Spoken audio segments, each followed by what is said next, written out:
I will explain now what is our process for BD and capture. The way that companies can scale, CGOs and CEOs can scale their BD and capture operations is by defining processes, continuously improve those processes, and break down tasks in a way that people with less experience and less strategic thinking can accomplish. Because if you're going to have your CGO or yourself as a CEO or a founder involved in too many things, you're not going to be able to accomplish anything. The more that you can delegate, the better. And the way to delegate is to have a process and to break it down in different pieces and tasks and be able to have somebody else perform those tasks.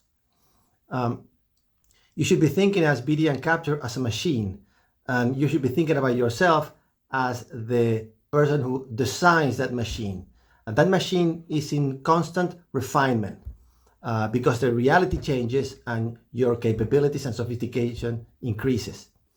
Our process, whenever we start with a new customer, is to identify their customers, identify their capabilities, decide together what agencies we're going to target, and decide together what are the main capabilities and type of requirements that we're going to be pursuing. Once we make that decision, we create marketing material. A lot of times companies have capability statements, and that's fine. But we believe it's much better to have past performance brochures in a way that all statements are substantiated. We believe that those past performance brochures have a couple of sections, but should not only concentrate on what the company did, but what benefits they achieved and what problems they solved. This is a very simple concept, but a lot of times you will see capability statements say that we specialize in software development or we do cybersecurity, but they don't talk about anything that somebody can read and feel that you're talking to him or to her. So in a very simple way, we do what we call past performance brochures. Now, for each of those past performance brochure, we create what we call a past performance power statement, which is the one sentence or maybe two sentences, but it's the best way to state the past performance. It's going to have numbers, it's going to have the name of a position maybe, it's going to have benefits, it's going to have a sense of importance. So with one sentence, anybody can repeat that sentence, and everybody in your company, not only you, not only the CTO, but anybody on the company at any level will be able to persuasively state what your firm delivered for this particular office or agency. Once we have the what, meaning the capabilities or the requirements, and the where, meaning the agencies, we look for opportunities. We prefer recompetes than new requirements. The reason for that is that it's easier to forecast the RFPs. A lot of times, if you don't pay attention to it, you're going to have a pipeline with a lot of new requirements, which is great in a way because there's no incumbent, but at the same time, a lot of times those requirements will not materialize and the requirement is not in the end procured. So it is better to have a good ratio of recompetes versus new requirements. We like 80-20, for example, 80% recompetes and 20% new requirements. So as I was saying in the beginning, if you're going to scale your BD and capture operations, you got to break down the goals that you have in any process, in any capture process. In our case, we divide the relationships that we need to build in a few relationship zones. Zone 1 is the program office and end users.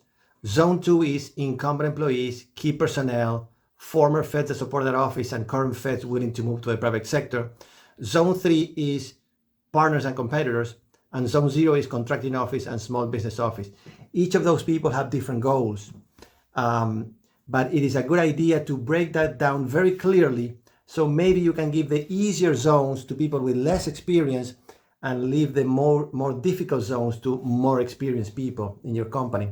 For example, incumbent employees they provide a great return on investment, and it's very simple and easy to reach out to incumbent employees and do incumbent capture.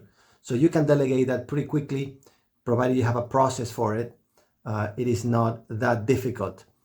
Small business office, sometimes, although I always recommend, a little bit of a higher level person to show up over there to really take advantage of small businesses representatives. Most people don't. But for the most part, the mechanics of the whole thing can be handled by a least experienced person. Contracting officer is a little bit on the middle.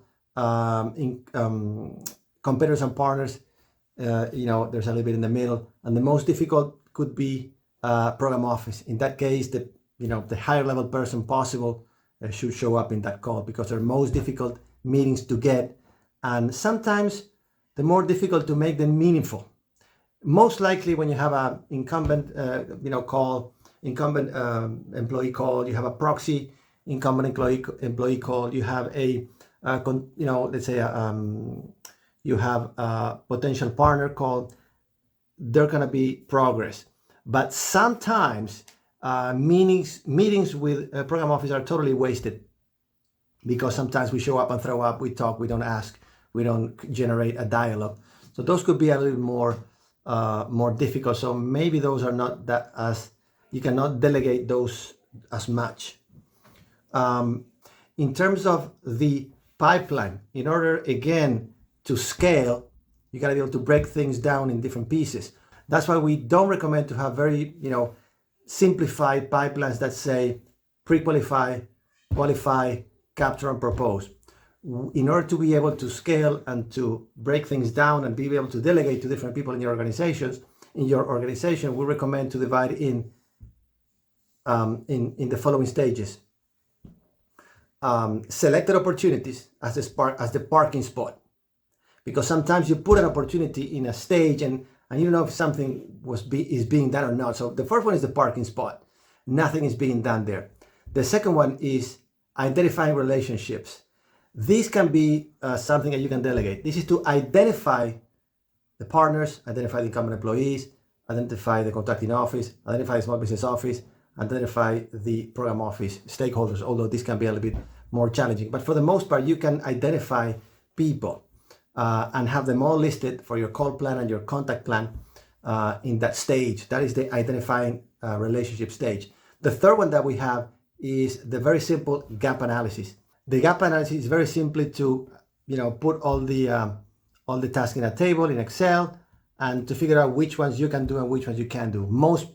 I think this is something that you can have somebody do very easily, in particular with the help of AI.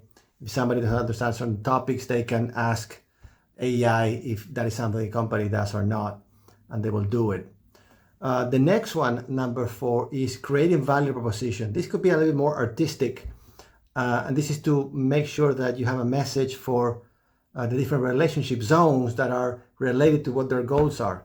Contracting officers want to procure and avoid protests. Partners want to win. Incumbent employees and former feds or current feds willing to move to the private sector want a job, a career, a good company with good culture. The program office want to achieve their goals, solve their problems, mitigate or diminish risks. So depending on what their goals are, the value proposition is going to be different. The value proposition is a message that helps the other person achieve their goals and helping you achieve your goals. For example, if your value proposition for a program office is related to achieving their goals, you're helping them achieve their goals and you achieve your goal, which is to get a meeting with them. If your value proposition to a partner is related to P-Win, to relationships, to unique solutions, to past performance, then you achieve your goal of partnering with a good prime and they achieve their goal to partner with a good sub, or vice versa. So that stage is a little more artistic, but it's related to creating a message that help you achieve your goals by helping the other person achieve their goals. The next one is where a lot of opportunities spend some time. We call it building relationships. This is the message after creating your message. So you reach out with your message, hopefully to your current friends, not new friends. That's why you need a CRM that is organized in a specific way that is helpful. A lot of times companies have CRMs that are totally unhelpful because they just say the name and the organizations, but they don't say where those people have relationships. In other words, they use the usefulness of someone, if I can put it that way, in terms of relationship, is where that person has relationships. If I talk with John, and John is best friends with a certain agency CTO or certain agencies, federal employees, but you don't know that, you don't know what agency they have a relationship, how are you going to remember it when you see his name in the CRM? It's impossible. So for the building relationship stage of the CRM, you need an organized CRM in order to be able to take advantage of the people that you meet. Most companies, they meet people, they don't write it down, so they're always being born again. They're always starting from scratch, or maybe they have to trust their memory on if they know who knows who. So in other words, it's important to know your relationships in order to be an effective BDR capture person or an effective BDR capture operations. But on the building relationship zone is when you reach out, get meetings.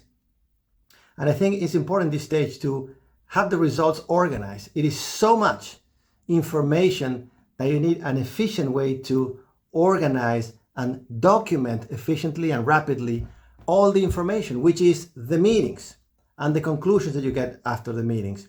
You're going to be meeting with the contracting officer, with small business offices, with program offices, with incumbent employees, with former feds, with partners that sometimes end up being competitors. So all of that needs to be organized, and you can organize it in an application or in an Excel file. At least that is my recommendation. That's what we do. I don't think a slide is a good place for this type of information. It's just there's not enough room over there. Now, if you're not going to scale BDR capture, then you can keep it on your brain. You can keep the basics on a slide. Or if you're going to hire a lot of people, you have a lot of high-level capture guys with 20 years of experience. So yes, you don't need any of these, because each of these people, they cost you a couple $100,000 or more. And yeah, so that's why you hire them. But if you want to scale BDR capture, if you want to have a machine in a system that you control, not the high-level guys that you hire, then again, you need a process, you need a machine, you need to break down things